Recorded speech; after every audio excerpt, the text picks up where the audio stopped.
সেই নতুন প্রাণের ছোঁয়া নিয়ে হরদিল আজিজ এম এ হাবিবের মা ফাতিমার সংসার ভলিউম 2।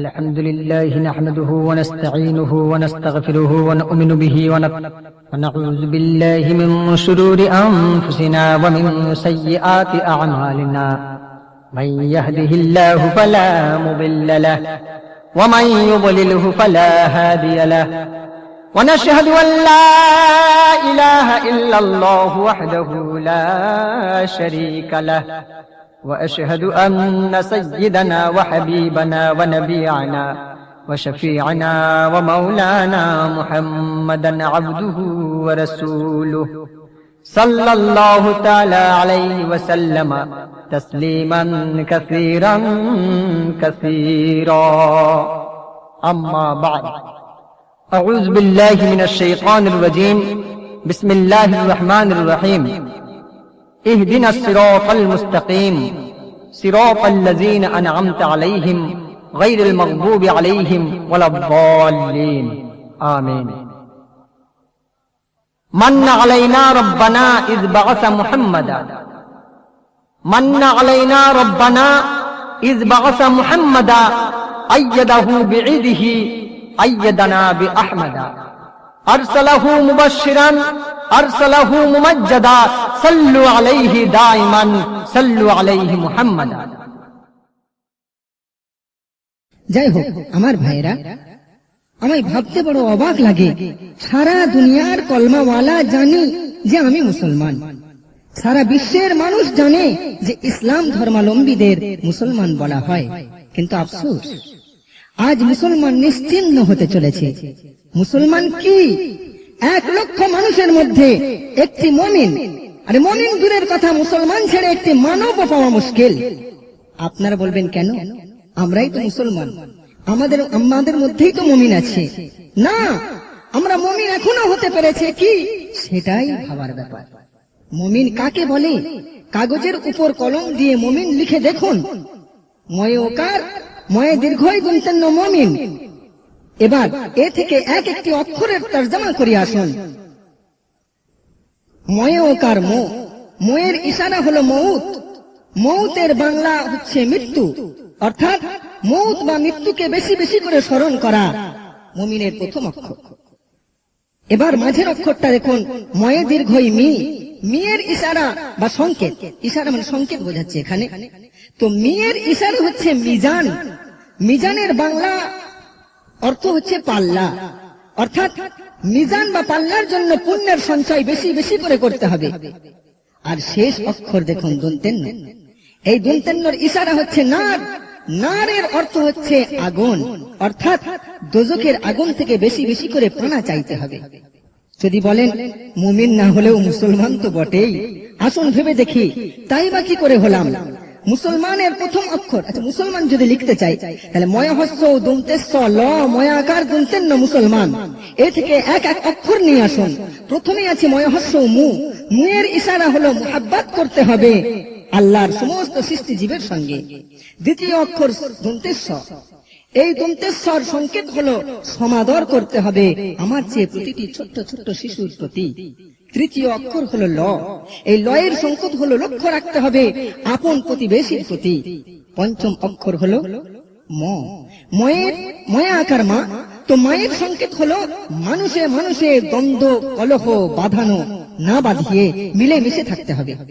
এবং শেষ অক্ষর দন্তেন্ন, এই দন্তেন্নর সংকেত হলো নবীর আদর্শে পারদর্শী হতে হবে। তাহলে মুসলমান ছেড়ে দিন, কারণ আমরা এর কোনোটাই করতে পারি না। কি বলবো? মানব বলবো? আরে ময়াকার দন্তেন্ন ব দিলে হয় মানব, আরে মানব ময়াকার দন্তেন্ন বতেও হয় মানব। তাহলে মানব থেকে মানব আমরা মানতেই পারলাম না, মানব কেমন করে হলাম? এবার যদি এ থেকে এক একটা অক্ষরের তর্জমা করা হয়, আসুন ভেবে দেখি যে আমরা কি ধরনের মানব বা কেমন মানছি। এবার এই মানবের ময়া আকার, এই ময়া আকার দন্তেন্ন ব মানবের প্রথম আছে ময়া আকার। ময়া আকারের সংকেত হচ্ছে মালিক, এই মালিকের প্রতি বিশ্বাস স্থাপন করতে হবে। তারপর আসছে দন্তেন্ন, দন্তেন্নর সংকেত হচ্ছে যে নবী পাকের ইত্তেবা করতে হবে, আর শেষ অক্ষর হলো ব। বয়ের সংকেত হলো বর্ণবিধান সমূহ মেনে চলতে হবে। তাহলে কোনটা বলে আমরা আমাদের আখ্যায়িত করতে পারি? তাহলে বোঝা গেল আমরা কোন শ্রেণীর মুমিন। আরে মুমিন তো দূরের কথা, মুসলমান ভাবাও ভুল, আর মানব বলে দাবি করি। একটা আদনা থেকে আদনা মানব হতে না পেরেও আমরা কিভাবে অসহায়, দুর্বল, নিপীড়িত, বঞ্চিত মানুষের অত্যাচার করে চলেছি, কিভাবে হিংসা করি সেই মুসলিমদের প্রতি। আরে ঈর্ষা যদি করতেই হয় তো রবকে পাওয়ার ঈর্ষা করো, রাসূলকে রাজি খুশি করার ঈর্ষা করো, দোজখকে হটিয়ে জান্নাত পাওয়ার ঈর্ষা করো, ইবাদতে নেকি বেশি কামানোর ঈর্ষা করো। যে সম্পর্কে ঈর্ষা করার হুকুম নবী পাকের হাদিস শরীফে স্বর্ণাক্ষরে লেখা রয়েছে, যার বাংলা ব্যাখ্যা, ও নবীর উম্মত উম্মতীরা, তোমরা যদি তোমাদের প্রভুর আরাধনার, হালাল মাল ভক্ষণ করার, সিরাতাল মুস্তাকিমের উপর চলার। এই সিরাতাল মুস্তাকিম কি, এই বিষয়ে আমি আমার আগের ক্যাসেট মা ফাতেমার সংসার নামক বয়ানের ক্যাসেটের মাধ্যমে অত্যন্ত অযোগ্যতার সহিত আমি আপনাদের যতটুকু আল্লাহ রাব্বুল আলামিন বলিয়েছেন আমি বয়ান করেছি, হয়তো আপনারা এর আগের ক্যাসেটে শুনেছেন। যাই হোক, এক কথাই, তোমরা যদি নিজেদেরকে চির শান্তিপূর্ণ জান্নাতের ফুল বানাতে অথবা জান্নাতের অগ্রাধিকারের আশায় অন্যের প্রতি ঈর্ষা করো, আমার সন্তুষ্টি হাসিল করার প্রতি ঈর্ষা করো, আর সেই ঈর্ষান্বিত ভাব নিয়ে সবার অগোচরে সবার চেয়ে বেশি বেশি করে শানে কিবরিয়াতে ক্রন্দন করো, তো জেনে রেখো সকল বান্দার চেয়ে তোমার মতো উম্মতকে সবার আগে শাফাআত করতে আমার কোনো দ্বিধা থাকবে না। এই ঈর্ষা কোথায় করতে বলা হয়েছে, আর আমরা মাআজাল্লাহ ওই হাদিসটাকে অন্যভাবে আমল করছি। ঈর্ষা যে করি না তা নয়, দৌলত আর মালদারের প্রতি ঈর্ষা, গরিব ধনীর প্রতি ঈর্ষা, ছেলে বাপের প্রতি ঈর্ষা, ভাই ভাইয়ের প্রতি ঈর্ষা, জামাই শ্বশুরের প্রতি ঈর্ষা, আলেম আলেমের প্রতি ঈর্ষা, মাতওয়াল্লি ইমামের প্রতি ঈর্ষা ইত্যাদি। শুধু আমরা কেন, খুদ হুজুর আকরাম সাল্লাল্লাহু আলাইহি ওয়াসাল্লামের ঘরেও ঈর্ষান্বিত মনোভাবের ব্যক্তিও ছিলেন। কি ভাই ছিলেন না? আপনারা জিজ্ঞাসা করবেন যে কারা ছিলেন, একটু খুলে বলুন। আচ্ছা ঠিক আছে, নবীর ঘরে কারা ঈর্ষা করেছিলেন? তবে শুনুন, একদিন হুজুরে পাক সাল্লাল্লাহু আলাইহি ওয়াসাল্লামের বাড়িতে নবীজির কলিজার টুকরা নয়নমণি মা ফাতেমাতুজ জাহরা রাদিয়াল্লাহু তাআলা আনহা কোন এক প্রশ্ন নিয়ে গিয়ে পৌঁছালেন। সেই সময় হুজুর পাক বাড়িতে না থেকে মসজিদে ছিলেন। মা আয়েশা সিদ্দিকা রাদিয়াল্লাহু তাআলা আনহা বেটি ফাতেমাকে বসতে জায়গা দিয়ে স্বাগত জানালেন। কিছুক্ষণ বসার পর মা ফাতেমার আসার কারণ জিজ্ঞাসা করায় মা ফাতেমাতুজ জাহরা রাদিয়াল্লাহু তাআলা আনহা বললেন, হে আমার প্রাণ প্রিয়া ছোট আম্মাজান, কয়েকদিন ধরে আমার হৃদয় চাঞ্চল্য হয়ে উঠেছে একটি প্রশ্নে। প্রশ্নটা কি? প্রশ্নটা হলো, নারীদের মধ্যে কোন নারী সবার আগে জান্নাতে যাবে? এই প্রশ্ন শুনে মা আয়েশা সিদ্দিকা রাদিয়াল্লাহু তাআলা আনহা মৃদু হেসে বললেন, ভেবে দেখো তো বেটি, তোমার আব্বা হুজুর সবথেকে বেশি কাকে ভালোবাসেন? কাকে বেশি বেশি সেবা করার অধিকার দেন? কাকে নাবালিগা অবস্থায় স্ত্রী রূপে নিজের বাড়িতে এনেছিলেন? মা ফাতেমা বললেন, সে তো আপনাকে। তাহলে কি? মা আয়েশা বললেন, বাস এবার বুঝে নাও মা ফাতেমার প্রশ্নের জবাব যেন 12 আনা অসম্পূর্ণ রয়ে গেল। মা ফাতেমাতুজ জাহরা রাদিয়াল্লাহু তাআলা আনহার মনে পড়ে যায় সেদিনের কথা, যেদিনে ঈদের ময়দানে নামাজ আদায় করতে যাওয়ার পথে আমার হাসান আমার হোসেন যখন বাইনা করেছিল, ওগো নানাজি, আজকে সবার ছেলেরা আপন পিতার সাথে ঘোড়ার পিঠে, কেহ বা উটের পিঠে সওয়ার হাঁটিয়ে ঈদগাহে যাচ্ছে, আর আমাদের আব্বা গরিব বলে আমরা কি সওয়ারি পাবো না? আমরা কি সওয়ারি পাবো না? এই কথা শুনে নবী পাকের চোখ থেকে অশ্রু গড়িয়ে পড়ে। চোখের পানি মুছে নবী বলেন, আমি তোমাদের জন্য আমার 2 হাতের 2 তালু মাটিতে রেখে সওয়ারি বনে যাই, সওয়ারি হয়, আর তোমরা আমার পিঠের উপরে বসে যাও। নানাজির কথাতে মাসুম হাসান আর হোসেন বসে আবার প্রশ্ন করে, ও নানাজি, ও নানাজি, ওদের সওয়ারির লাগাম রয়েছে, আমাদের লাগাম কোথায়? দয়ার নবী বলেন, ও আমার পেয়ারা নিধিরা, আমার গর্দানে। আপনারা জানেন যে রাসূল করিম সাল্লাল্লাহু আলাইহি সাল্লাম একটি সময় লম্বা লম্বা চুল রেখেছিলেন, যেটাকে আমরা সুন্নতি চুল বলে আজও কাউকে রাখতে দেখা যায়। তো যাই হোক, রাসূল করিম সাল্লাল্লাহু আলাইহি সাল্লাম বলছেন যে আমার গর্দানে মাথায় যে বড় বড় চুলগুলো ঝুলে আছে, ওইগুলোকে শক্ত করে মজবুত করে লাগাম মনে করে ধরে নাও। আমি আল্লাহর নবী নিজেকে আরো বেশি বেশি করে ধন্য মনে করব, যেহেতু তোমরা যে আমার শুধু নাতি নও, বরং তোমরা প্রথম জান্নাতি খাতুনের দুই নয়নের দুটি তারা, প্রথম জান্নাতি খাতুনের কলিজার টুকরা তোমরা। হুজুর আকরাম সাল্লাল্লাহু আলাইহি ওয়াসাল্লামের এই মুখনিসৃত বাণীটুকু এইখানে মা ফাতেমাতুজ জাহরা রাদিয়াল্লাহু তাআলা আনহার স্মরণে এসে যায়। মা ফাতেমাতুজ জাহরা রাদিয়াল্লাহু তাআলা আনহা আম্মা জান আয়েশাকে বলেন, ও আম্মা জান, মনে হয় আব্বা হুজুর আমার চেয়ে আগে আপনাকে জান্নাতে যাওয়ার সুপারিশ করবেন কিনা এতে সন্দেহ রয়েছে। চলতে থাকলো, কারণ মা ফাতেমাতুজ জাহরার এই কথাটা তো মা আয়েশা চট করে মেনে নিতে পারেন না, তাই চলতে থাকলো দুজনের তর্ক বিতর্ক। এবার আপনারা আমার শায়েরের কিছু ছন্দের মাধ্যমে শুনুন। ঈর্ষা করে নবীর ঘরে আম্মা বেটিতে, ঈর্ষা করে নবীর ঘরে আম্মা বেটিতে, কাহার আগে কে যাবে ওই খুদার জান্নাতে, কাহার আগে কে যাবে ওই খুদার জান্নাতে। ঈর্ষা করে নবীর ঘরে আম্মা বেটিতে, কাহার আগে কে যাবে ওই খুদার জান্নাতে, কাহার আগে কে যাবে ওই খুদার জান্নাতে।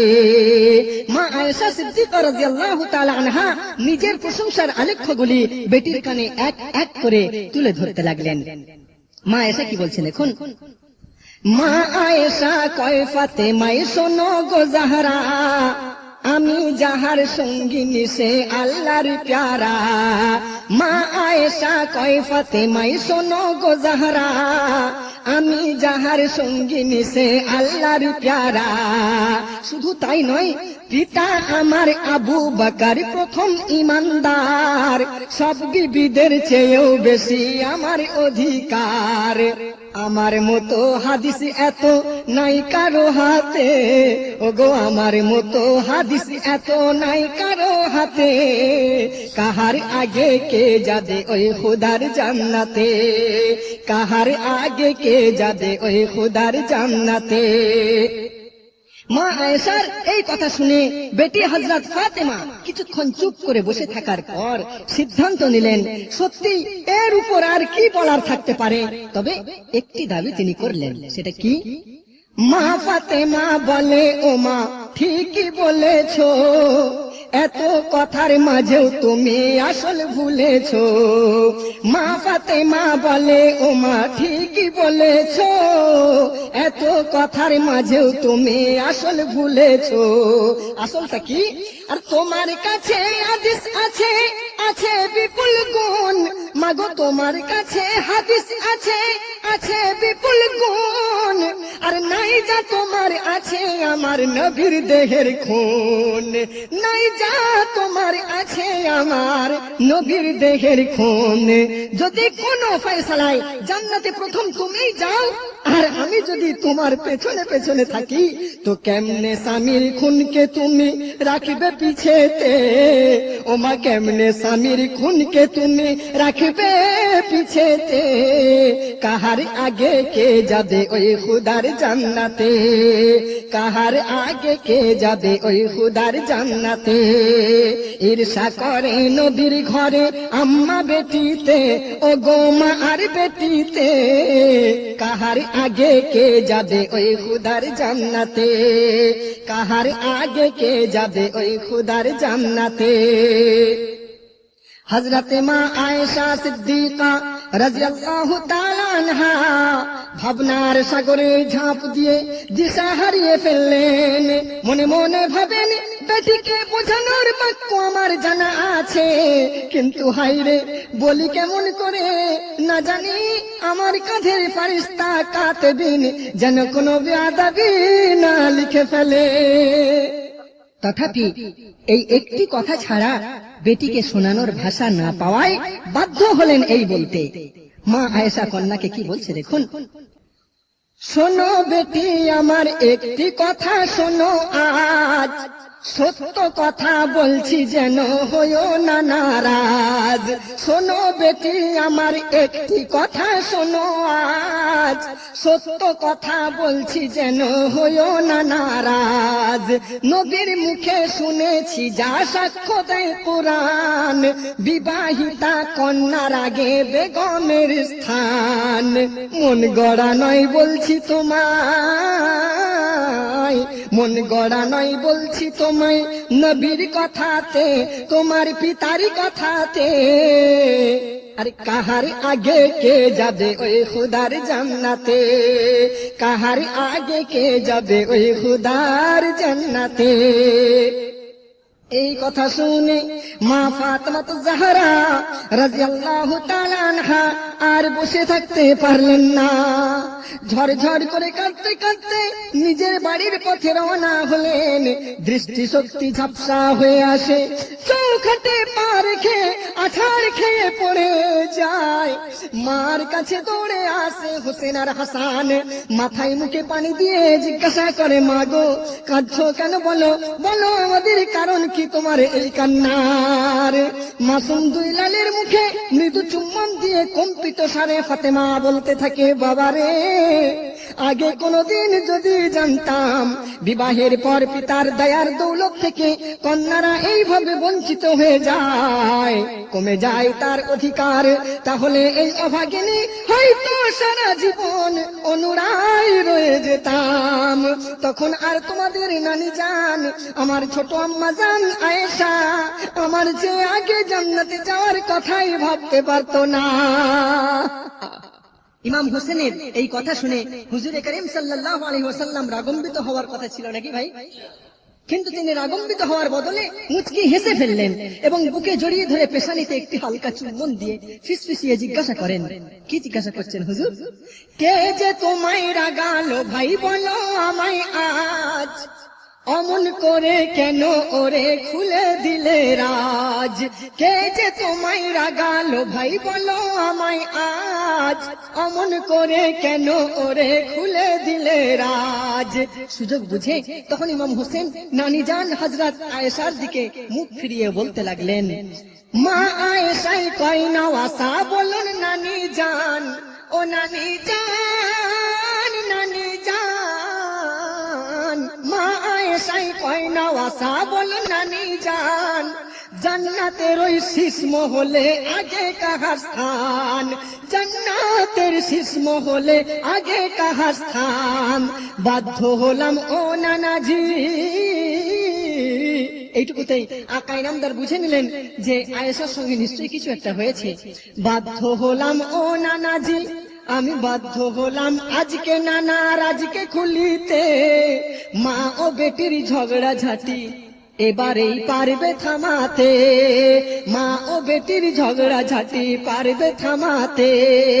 ঈর্ষা করে নবীর ঘরে আম্মা বেটিতে, ও গো মা আর বেটিতে, কাহার আগে কে যাবে ওই খুদার জান্নাতে, কাহার আগে কে যাবে ওই খুদার জান্নাতে।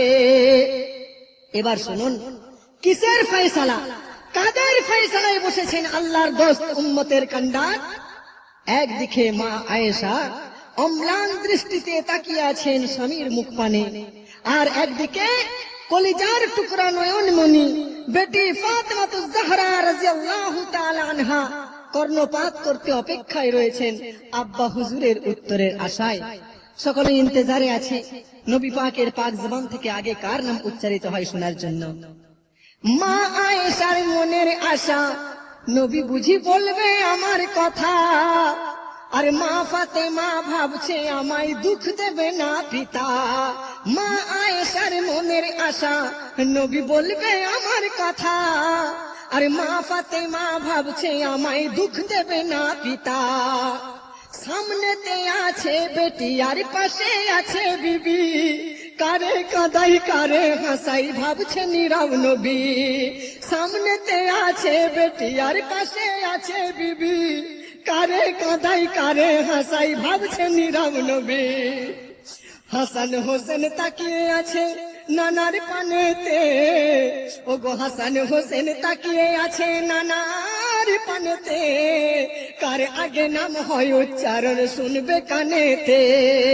ঈর্ষা করে নবীর ঘরে আম্মা বেটিতে, ও গো মা আর বেটিতে, কাহার আগে কে যাবে ওই খুদার জান্নাতে, কাহার আগে কে যাবে ওই খুদার জান্নাতে। এখানে আল্লাহ রাসূল যে মারাত্মক এক প্রশ্নের সম্মুখীন হয়েছেন, আল্লাহ কি জানেন না? জোরে বলুন। নবীর হর হালতের খবর রাখনে ওয়ালা কে? আপনার আমার অন্তর্যামী কে? কীট পতঙ্গ পশু পাখি পাহাড় পর্বত মরু গুহার রাখওয়ালা কে? আসমানের উপর জমিনের নিচে যা কিছু আছে এবং সারা ভূমণ্ডলের একচ্ছত্র আধিপত্য কার হাতে? জোরে বলুন। কোন সন্দেহ নাই তো? আল্লাহ রাব্বুল আলামিন জিবরিল আমিন আলাইহিস সালাতু ওয়াস সালাম কে বলে পাঠান, ওগো জিবরিল আমার রাসূলকে গিয়ে জানিয়ে দাও আমি আল্লাহ तमाम মানবকে সৃষ্টি করেছি নিঃস্ব গরিব করে, আর প্রেরণ করে থাকি নাঙ্গা শূন্য হাতে। আর সেই দিন যখন আমি ডেকে নেব, সেদিন কেউ দুনিয়ার সঞ্চয়িত দ্রব্য নিয়ে আমার কাছে আসতে পারবে না। অতএব হে রাসূল, আমি গরিবকে বড় ভালোবাসি।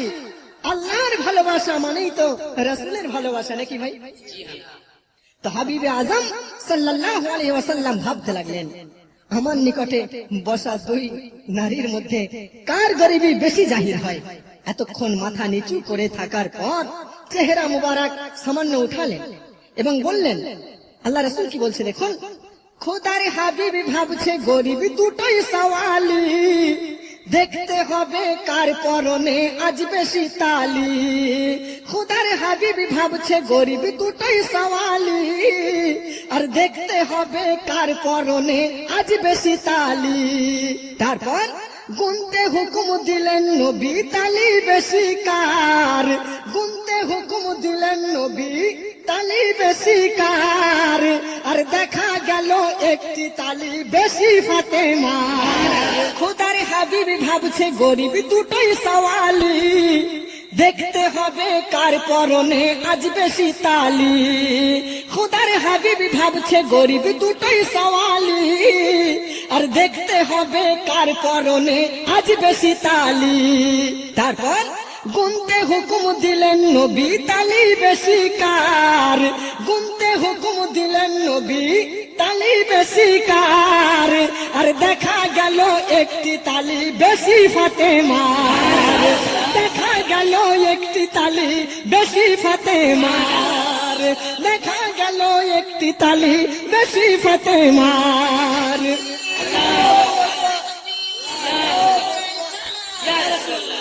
খোদার হাবিব ভাবছে গরিব দুটোই সওয়ালি, দেখতে হবে কার পরনে আজ বেশি তালি। গুনতে হুকুম দিলেন নবী, তালি বেশি কার? আর দেখা গেল একটি তালি বেশি ফাতেমার। দেখা গেল একটি তালি বেশি ফাতেমার। তখন মুচকি হেসে নবী শেষে বলেন বিবিকে, ওগো মুচকি হেসে নবী শেষে বলেন বিবিকে, আর সামনে রবে ফাতেমা আর তুমি পাশেতে। সামনে রবে ফাতেমা আর তুমি পাশেতে। মুচকি হেসে নবী শেষে বলেন বিবিকে, সামনে রবে ফাতেমা আর তুমি পাশেতে। ঈর্ষা করে নবীর ঘরে আম্মা বেটিতে, ও গো মা আর বেটিতে, কাহার আগে কে যাবে ওই খুদার জান্নাতে, কাহার আগে কে যাবে ওই খুদার জান্নাতে। এক শ্রেণীর মানুষ আছে যারা পাঞ্জাতনের সম্পর্কে শিরক বেদাতের বড় বড় ফতোয়া দিয়ে, আমি পাঞ্জাতনের সামনে দু চার কথা লিখি বা বলি বলে অনেকেই আমার সম্পর্কে অনেক রকম মন্তব্য করে থাকেন, বিদ্রুপ করতে দিন। এই সব বিদ্রুপকারীরা কখনো আল্লাহর শুকরিয়া আদায়কারীদের মধ্যে গণ্য নয়।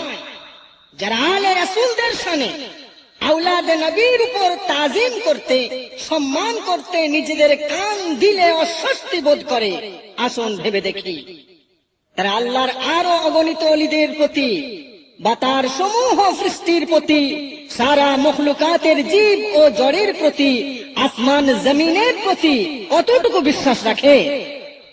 এই অবিশ্বাসী বান্দা চিরদিন থাকবে, এখনো আছে, আগেও ছিল। তাই মহান আল্লাহ রাব্বুল আলামিন পবিত্র আল কোরআন মাজিদের 88 নম্বর সূরা আল গাশিয়ার 17 নম্বর আয়াত থেকে ঘোষণা করে বলেন, হে নবী বলে দাও তোমার আশেপাশে ডাইগামে সামনে পেছনে সেই লোকেরাও মজুদ রয়েছে যারা আশ্চর্যিত সৃষ্টির পানে একটিবারও বিবেকের চক্ষু নিক্ষেপ করে না। তাই আগে আমি যে কিরাত পাঠ করেছি তার অর্থ, আফালা ইয়ানজুরুনা ইলাল ইবিলি কাইফা খুলিকাত, উটের দিকে তাকিয়ে ভাবে না যে কিভাবে সৃষ্টি হয়েছে, ওয়া ইলাস সামাই কাইফা রুফিআত, আর ঊর্ধ্ব গগনের দিকে তাকিয়েও ভাবে না কিভাবে তা বিদ্যমান রয়েছে, ওয়া ইলাল জিবালি কাইফা নুসিবাত, বৃহৎ বৃহৎ পাহাড়কে দেখেও ভাবার তাদের কোনো অবকাশ নাই যে কিভাবে সেগুলি অটল রূপে স্থাপিত রয়েছে, ওয়া ইলাল আরদি কাইফা সুতিহাত, যে মাটিতে তাদের জন্ম হয়েছে, যে মাটিতে বীজ রোপণ করে ফসলাদি আহার করে জীবন যাপন করে, সে জমিন সেই ভূমিকে দেখেও মনে হয় না কিভাবে সারা দুনিয়ায় তা বেছানো রয়েছে। ফাযাক্কির, বলে দাও হে রাসূল, তুমি তাদের উপদেশ দাও, ইন্নামা আনতা মুযাক্কির লাস্তা আলাইহিম বিমুসাইতির ইল্লা মান তাওয়াল্লা ওয়া কাফারা ফায়ুআযিবুহুল্লাহুল আযাবাল আকবার। তুমি তো উপদেশকারী, তাদের উপর কর্মবিধায়ক নও। তারা বিমুখ বা কাফের হলে আল্লাহ রাব্বুল আলামিন মহাশাস্তির মধ্যে নিমজ্জিত করবেন। ইন্না ইলাইনা ইয়াবাহুম সুম্মা ইন্না আলাইনা হিসাবাহুম। তাদের প্রত্যেককে আমার কাছে আসতে হবে, যেহেতু তাদের আলো আধারের কালো সাদার হিসাব রয়েছে আমারই উপর। একটু সবর করো, আসছে সময় আসছে। যত পারো বিদ্রুপ করে নাও। বাড়ির আদরের পোষা খাসি গাধাকে বলছে, তুই সত্যিকার গাধা। তখন গাধা বলছে, আমাকে বললেও গাধা আর না বললেও গাধা, তো তুই আমাকে সত্যিকার গাধা বলছিস কেন? খাসি বলছে, দেখ দেখি, মালিক যখনই বাড়িতে আসে আমায় কত যত্ন করে, নিজের হাতে নরম হালি ঘাস কেটে এনে আমার মুখে তুলে খাওয়ায়, রোজ গোসল করায়। ইদানিং আবার ছোট মালিক আদর করে গলায় লাল ঘন্সি বেঁধে দিয়েছে, আর তোর যত্ন নেওয়া তো দূরের কথা, তোর দিকে ফিরেও তাকানোর কারো অবসর নেই। তাহলে তুই কেমন গাধা বল দেখি। গাধা তখন খাসির পানে তাকিয়ে বলছে, তোমার যত্নের দিন শেষ হয়ে আসছে বন্ধু, কেননা কোরবানির চাঁদ উঠেছে তো। খাও পিও আর যত পারো মৌজ করো, আসছে সেই হিসাবের দিন। বিদ্রুপ যারা করো বেশি বেশি করে করো। বিদ্রুপকারী কওমের কথা ভাবলে মনে পড়ে যায় বিশিষ্ট উর্দু শায়ের कमर जलालाबादी একটি শের তিনি লিখেছেন पढ़ता हूँ तो कहता है ये खालिक की किताब पढ़ता हूँ तो कहता है ये खालिक की किताब है मिस्ल यहूदी या सऊदी भी आजाद। अरे उस कौम के बारे में कमर क्या लिखे, उस कौम के बारे में कमर क्या लिखे, काफिर की कमाई से जो पीता है शराब। যখনই পড়ি খুদার কোরআন, যখনই আমি পড়ি খুদার কোরআন, তো ইহুদি নাসারাদের কথা বিদ্যমান। কি লিখবে তাদের কথায় আসলাম নাদান, বেদিনের অর্থে যারা মদ করে পান। ছায়া তলে দেয় না যারা মাতা পিতার স্থান, ছায়া তলে দেয় না যারা মাতা পিতার স্থান, তারা কি বুঝিবে বলো পঞ্জাতনের শান। তোমরা যারা যত করবে আমার বিদ্রুপ, তোরা যারা যত করবে আমার বিদ্রুপ, তত বেশি হাবিবের বাড়বে কলমের রূপ। আসুন শেষ খন্ডের দিকে এগিয়ে যাই, দেখি ভাই। পাঞ্জাতনের 5টি আসন একটি ফাতেমার, পাঞ্জাতনের 5টি আসন একটি ফাতেমার, তার আগে কে খুলতে পারে জান্নাতির দ্বার। পাঞ্জাতনের 5টি আসন একটি ফাতেমার, তার আগে কে খুলতে পারে জান্নাতির দ্বার। উম্মতি কুল সকল নারীর করিবে উদ্ধার, উম্মতি কুল সকল নারীর করিবে উদ্ধার, তাই তো চাই পরিতে আমি পাঞ্জাতনের হার, তাই তো চাই পরিতে আমি পাঞ্জাতনের হার। আমল নামাই ইমান সাজাই আজকের রাতে, আমল নামাই ইমান সাজাই আজকের হিসাতে, আর তাদের প্রেমে অধম এম.এ. হাবিবের সাথে, তাদের প্রেমে অধম এম.এ. হাবিবের সাথে। ঈর্ষা করে নবীর ঘরে আম্মা বেটিতে, ও গো মা আর বেটিতে, কাহার আগে কে যাবে ওই খুদার জান্নাতে, কাহার আগে কে যাবে ওই খুদার জান্নাতে। যাই হোক ভাই, তাহলে এতক্ষণ যাবো তো আমরা সবাই বুঝতে পারলাম মা ফাতেমাতুজ জাহরা ইমাম হাসান হুসাইন সম্পর্কে কিছু কথোপকথন, ভাই পাঞ্জাতনের ভেদ কি, তাই না? এবার আসুন যে কথাই আমি প্রথম শুরু করেছিলাম, যে আমাদের অন্তরে যদি ঈর্ষা থাকে, হিংসা যদি থাকে, তাহলে আমরা কিন্তু আসল মঞ্জিলে মকসদ পর্যন্ত পৌঁছানো আমাদের জন্য বড় মুশকিল হয়ে যাবে। যেমন কোন এক শায়ের লিখেছেন, আর সেটা যদি মোর চাপায় ছবি দেখা যায় না, আর সেটা যদি মোর চাপায় ছবি দেখা যায় না, আর এই মনে যদি কামেল না হয় নবী পাওয়া যায় না, এই মনে যদি কামেল না হয় তো নবী পাওয়া যায় না। কাহার সুরাত কে দেখবে বলো, ও গো কাহার সুরাত কে দেখবে বলো, আর সে খুদ বেড়াইলো, আর কে চলে মামিনার কোলে, কে আরো সে রয়ে গেল। এ সম্পর্কে যাওয়ার যদিও আমার উদ্দেশ্য নয়, কিন্তু এখন কথা হলো যে আমাদের মনের ময়লাকে প্রথমে পরিষ্কার করতে হবে। দেখুন ভাই, একটি লোহার টুকরো যদি আপনি কামারশালায় নিয়ে যান, তো সেই লোহাটাকে কামার কি করবে, আগুনে পুড়িয়ে তাকে লাল করবে। ঠিক লাল করার পরেই যদি সে আবার পানিতে ডুবিয়ে দেয় কিংবা কোথাও রেখে দেয়, তাহলে সেই টুকরাটি যা ছিল ঠান্ডা হয়ে পড়ে তাই হয়ে যাবে। কিন্তু কামারটাকে রেখে দেয় না, সেই সুযোগের সদ্ব্যবহার করে। কেমন করে করে? পুড়িয়ে ফেলার পর তাকে পিটিয়ে পিটিয়ে আস্তে আস্তে একটা অস্ত্র যাই হোক কিছু একটা তৈরি করে। তো আমরাও যদি যতটুকু শিখেছি, যতটুকু শুনেছি, আর যদি তার উপর বাস্তবায়িত না করি, জীবনে আমল না করি, বাস্তবায়ন না করি, তাহলে কি হবে? ঠিক আমরাও এরকম যেমন নাকি না পিটিয়ে সেই লোহার টুকরাটা লাল হয়েও তার মধ্যে কোনো লাভ হলো না, কোনো ফায়দা হলো না, আমাদের জীবনে ওরকম কোনো লাভ হবে না। কতটুকু আমরা লাভের পথে আছি, কতটুকু লসের পথে আছি। আগেও যে কথা বলেছি, আমরা মুসলমান বলে দাবি করি, কিন্তু কতখানি আমরা নবীর আদর্শে আদর্শবান নিজেদেরকে একটু চেক করে দেখি না, একটু ভাবার অবকাশ পাই না। আল্লাহ রাসূলের কি তরিকা ছিল দেখুন, একটি কথা মনে পড়ে যায়। হুজুরে আকরাম সাল্লাল্লাহু আলাইহি ওয়াসাল্লাম যখন ওই কালমার প্রচার শুরু করে দিলেন, একজন বৃদ্ধা নবীজির এই কলমা প্রচারকে অত্যাচার মনে করলো, পাপাচার মনে করলো। তখন সে কি করলো, ওই নিজেদের দরবার থেকে গাঁটরি বেঁধে যা খোলামালা তার ছিল সমস্ত গাঁটরিকে মাথায় করে নিয়ে আর অন্য দেশে পালিয়ে যাওয়ার চেষ্টা করছে। এমন সময় রাস্তার মাঝখানে হুজুরে আকরাম সাল্লাল্লাহু আলাইহি ওয়াসাল্লামের সঙ্গে দেখা হয়ে গেছে।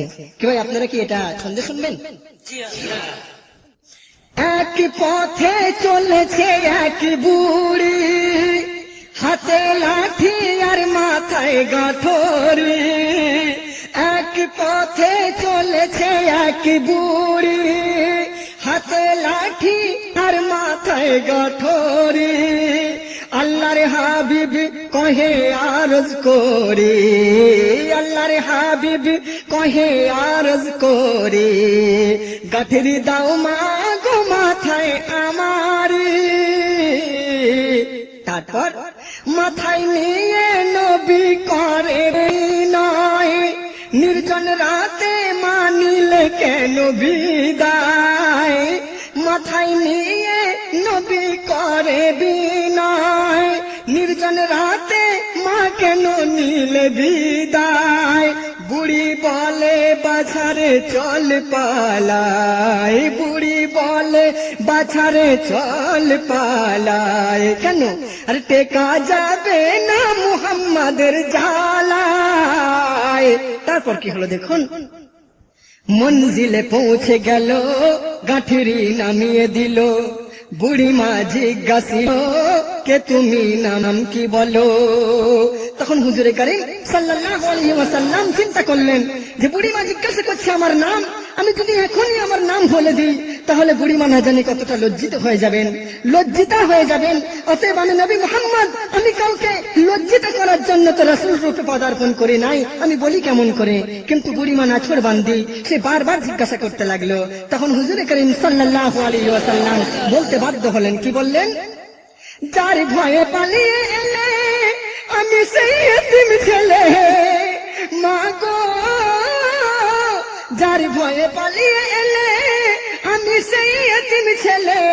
বৃদ্ধা অবাক হলে ভেসে কই নয়ন জলে, করলাম কবুল ওগো আল্লাহর রাসূল, করলাম কবুল ওগো আল্লাহর রাসূল, করলাম কবুল আল্লাহর রাসূল সাল্লাল্লাহু আলাইহি ওয়াসাল্লাম। আল্লাহ পড়ে দরুদ, ফেরেশতা দেয় সালাম, আর হুররা ঘিরে তাড়া করে মা আমিনার ধাম। আসুন এবার দরুদ নজরানা হুজুরের সামনে পেশ করি। আল্লাহুম্মা সাল্লি আলা সাইয়্যিদিনা মাওলানা মুহাম্মদ ওয়া আলা আলি সাইয়্যিদিনা। কার কথা দেই ব্যথা প্রাণে আর সয় না, সে যে মোর নূর নবী তা মদিনার ময়না। আল্লাহুম্মা সাল্লি আলা সাইয়্যিদিনা মাওলানা মুহাম্মদ ওয়া আলা আলি সাইয়্যিদিনা মাওলানা মুহাম্মদ। হুজুর আকরাম সাল্লাল্লাহু আলাইহি ওয়াসাল্লাম মদিনার জমিনে শুয়ে আছেন। হাদিস শরীফের হিকায়াতে রয়েছে, নবীর মাজার মুবারকের মাথার দিকে একটি ফেরেশতা দাঁড়িয়ে আছে আর লক্ষ্য রাখে তার কাজ। যে আমার নবীর শানে तमाम বিশ্বের জমিন থেকে কোন কোন কোণা থেকে কোন কোন জায়গা থেকে কোন মরুভূমি থেকে কোথায় হাসর আর বাসর থেকে আমার নবীর উম্মতিরা দরুদের নজরানা পাঠায়। তখন এখানকার ফেরেশতা নিয়ে গিয়ে সেই ফেরেশতার কাছে ফেলে দেয়, আর ওই দাঁড়িয়ে থাকা ফেরেশতা আল্লাহর রাসূলের মাজার মুবারকের মধ্যে নিয়ে গিয়ে হুজুরের কাছে তোহফা স্বরূপ পেশ করে। বলেন সুবহানাল্লাহ। ভাই আমরা দরুদ শরীফ পাঠাই, আমরা হুজুরের জন্য কিছু বলি, এ কি হুজুরের কোনো প্রয়োজন আছে? কিন্তু তবু কেন পাঠাতে হয়?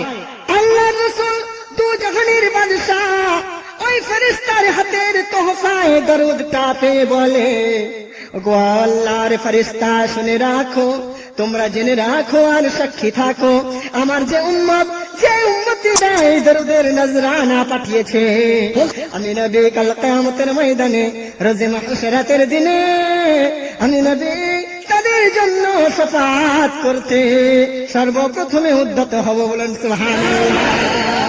ভাইরা আমার, সেই রাসূলের প্রতি আমরা দরুদ না পড়লে হয় পড়ি, কিন্তু সে মুহাব্বত আমাদের মধ্যে কোথায়?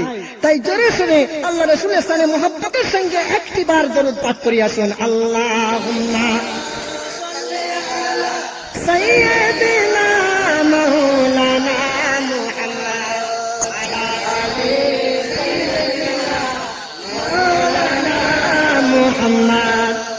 মুহতারাম বুজুর্গ দোস্ত, আজ আর আমার হাতে নেই, তাই এই সংক্ষেপে কিছু বলার আল্লাহ যে সুযোগ দিয়েছিলেন, এইখানেই আমি এবার সমাপ্তির দিকে এগিয়ে যাচ্ছি। যদি আমার বলার মধ্যে কোনো ত্রুটি হয়ে থাকে, ভাষাগত কোনো ভুল থাকলে এই শূন্যওয়ালা শ্রোতা হিসাবে আপনারা ক্ষমা করবেন। আর যদি কোরআন হাদিসের ব্যাখ্যানুব্যাখ্যানে কোনো ভুল ত্রুটি হয়ে থাকে, সে ক্ষমা তো আপনাদের হাতে নেই, মহান আল্লাহ রাব্বুল আলামিনের হাতে। তাই আসুন আমরা হুজুরের শানে সালাম পাঠ করে নিই মুহাব্বতের সঙ্গে। ইয়া নবী সালাম আলাইকা, ইয়া রাসূল সালাম আলাইকা, ইয়া হাবিব সালাম আলাইকা, সালাওয়াতুল্লাহ আলাইকা। তুমি যে নূরের নবী, নিখিলের ধ্যানের ছবি, তুমি না এলে দুনিয়ায় আধারে ডুবি তো সবই। ইয়া নবী সালাম আলাইকা, ইয়া রাসূল সালাম আলাইকা, ইয়া হাবিব সালাম আলাইকা, সালাওয়াতুল্লাহ আলাইকা। আশরাকাল বদরু আলাইনা ওয়াখতাফাত মিনহুল বুদুরি, মিসলা হুসনিক মা রাইনা আত্তায়া ওয়াজহা শুরুরি। ইয়া নবী সালাম আলাইকা, ইয়া রাসূল সালাম আলাইকা, ইয়া হাবিব সালাম আলাইকা, সালাওয়াতুল্লাহ আলাইকা। ইয়া রাসূলাল্লাহ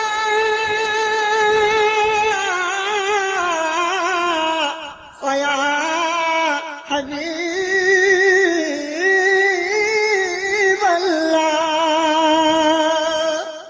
চাহিনা জান্নাতের হারাম, চাহিনা মুক্তির জাহান্নাম,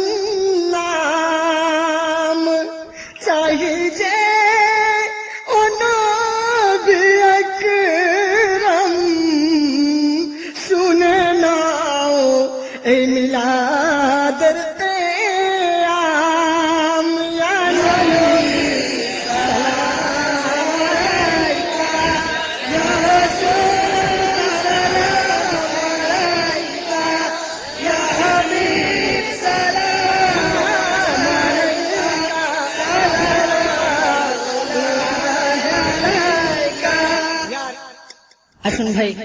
আমরা ক্ষমা তখন যাবতীয় যা কিছু শুনলাম, আমাদের এর মধ্যে যতটুকু ভুল ভ্রান্তি বেয়াদবি হয়ে গেছে আল্লাহর কাছে ক্ষমা প্রার্থনা করে আল্লাহর দরবার থেকে আমরা কিছু চেয়ে নিই। আল্লাহুম্মা আমিন। রব্বানা যালামনা আনফুসানা ওয়া ইল্লাম তাগফির লানা ওয়া তারহামনা লানাকুনান্না মিনাল খাসিরিন। রব্বানা তাকাব্বাল মিন্না ইন্নাকা আনতাস সামিউল আলিম ওয়া তুব আলাইনা ইন্নাকা আনতাত তাওয়াবুর রহিম। আয় আল্লাহ পাক পরওয়ারদিগার বেনিয়াজ মওলা করিম, আজকে আমার মতো একজন নগণ্য বক্তাকে আয় আল্লাহ তোমার এই পবিত্র মাহফিলে যে দু চার কথা বলার সুযোগ করিয়ে দিয়েছেন, আয় রব্বুল আলামিন এর মধ্যে নিশ্চয়ই কিছু ভুল ভ্রান্তি হয়ে থাকতে পারে।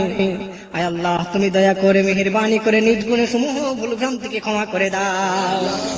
আমাদের জীবনের বিগত সমূহ গুনাহগুলোকে মাফ করে দাও রব্বুল আলামিন। আয় আল্লাহ আমরা যেমন পাপ করতে ভালোবাসি, আল্লাহ গো তুমি মাফ করতে ভালোবাসো। আয় রব্বুল আলামিন দয়া করে মেহেরবানি করে রাতের গুনাহ, দিনের গুনাহ, আলোর গুনাহ, অন্ধকারের গুনাহ, আয় রব্বুল আলামিন ছোট গুনাহ, বড় গুনাহ, জেনে গুনাহ, অজেনে গুনাহ, আয় আল্লাহ সকল গুনাহগুলোকে আমাদের প্রত্যেকের তুমি ক্ষমা করে দাও। আয় রব্বুল আলামিন আমরা যা কিছু বলেছি শুনেছি আমাদের মধ্যে যতটুকু সওয়াব তুমি দান করবে আল্লাহ, সমষ্টিগত সওয়াবটুকু নিয়ে হুজুর আকরাম সাল্লাল্লাহু আলাইহি ওয়াসাল্লামের পাক আরওয়াহ মুবারাকায় পৌঁছে দাও।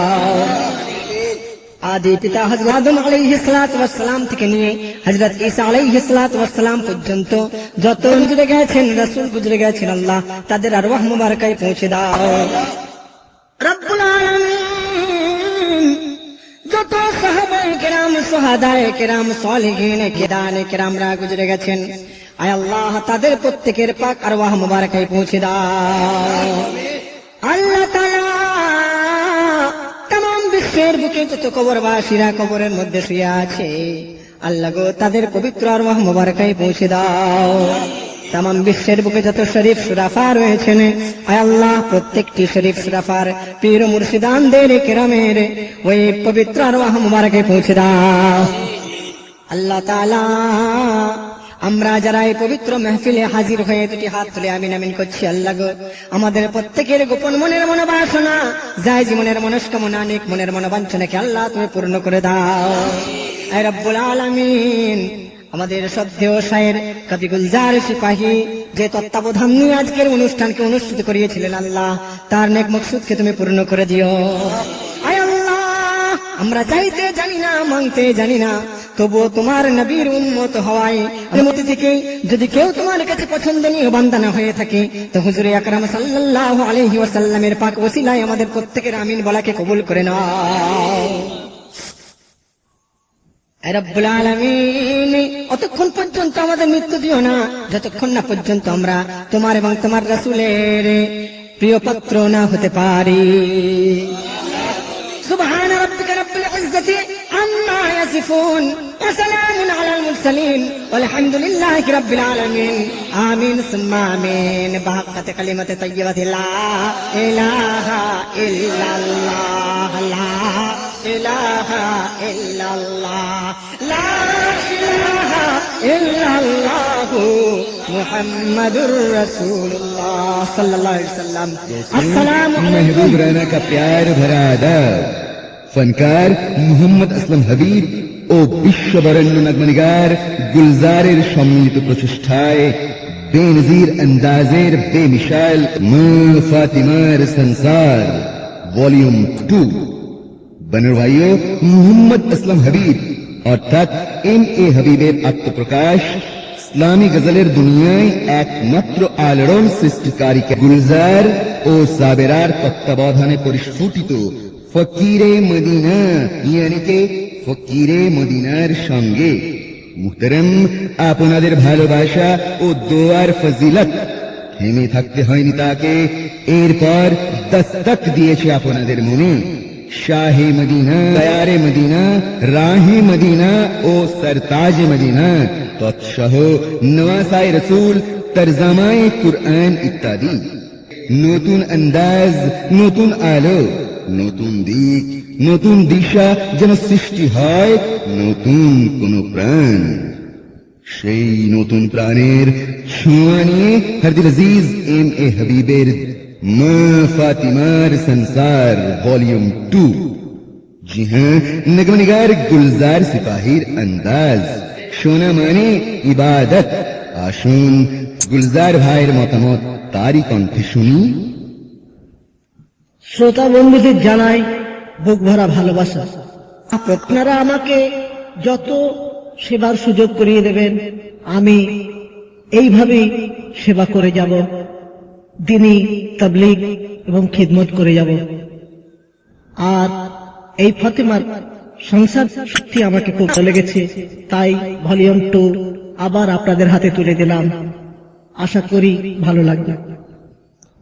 ধন্যবাদ, ধন্যবাদ গুলজার ভাই এবং শ্রোতা বন্ধুগণ, বুজুর্গ দোস্ত, বন ভাইও, দল মত ও পথ নির্বিশেষে সবাই শুনুন হাবিবের হাবিবি আদাকারিতে ভরপুর মা ফাতিমার সংসার। ভাই প্রতিভার অপর নাম এম এ হাবিব।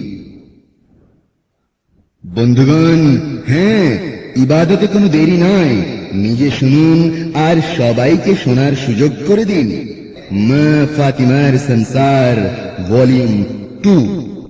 নগমনিগার গুলজার সিপাহী, ফনকার মোহাম্মদ আসফিব এবং নাচিজ মেহবুব রানার তরফ থেকে প্যার ভরা আদাব। খুদা হাফিজ।